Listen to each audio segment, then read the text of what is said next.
I'm Dwayne King. And I'm Jennifer Ford-Smith. Welcome back to our AML microlearning series. Today, we'll be discussing risk assessments.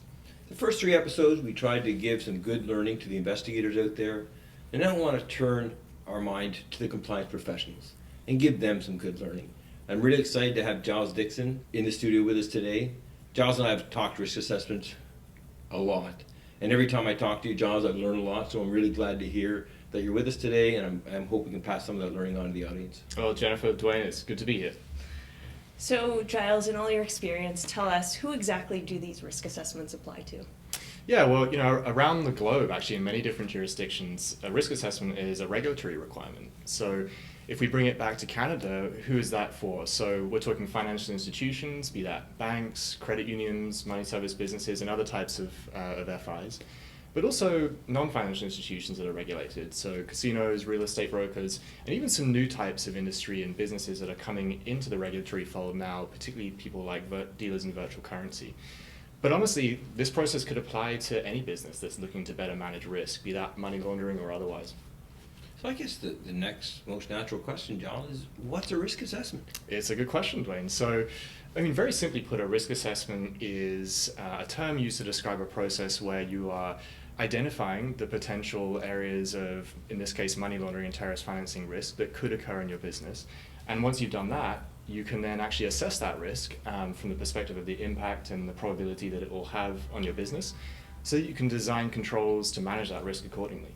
So, Giles, it sounds like it's quite onerous to take on a risk assessment. So why would an enterprise or an institution take that on?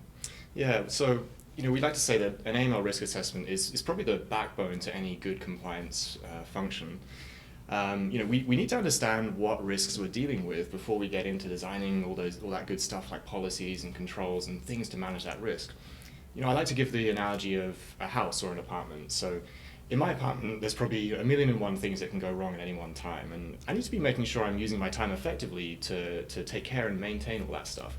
I don't want to be stressing too much about the odd chip of paint here and there. I want to be focusing on the big impact items, the burst pipe in my kitchen or my internet going down, meaning I can't get onto Instagram, So it's the same thing when it comes to a risk assessment in an organization. It's a process which firstly allows you to identify the risk and crucially prioritize it by impact.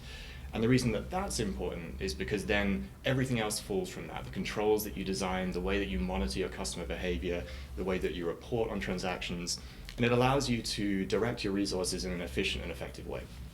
Well, it sounds like from your same analogy about your house, it sounds like really it is the structure, the frame of your house, and you've got to have a strong structure if you don't want your house to be blown down by a regulator. Yeah. So who's responsible, and sort of how do you start the process?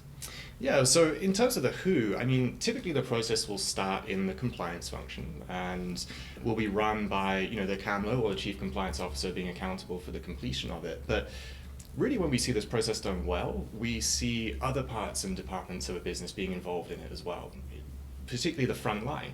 They're the ones dealing with the customers, seeing the risk on a day-to-day basis. So when this is done really well, they also input into the process and give it credibility and give evidence to all those risks that we're looking to assess. So really, it's a collaborative effort, and of course, as we all know, we're all responsible for managing risk in an organization. So really, everyone should be involved in some respect. So it sounds to me like you've done a few risk assessments. So what are some of the gaps you've seen when an institution is trying to implement their risk assessment? Yeah, good question. So I think the first one I always start with is the 3 C's. So that's context, context, and more context. So, what I mean by that is there, of course, are going to be some risk factors which are common to all types of business, and we should, of course, be considering them.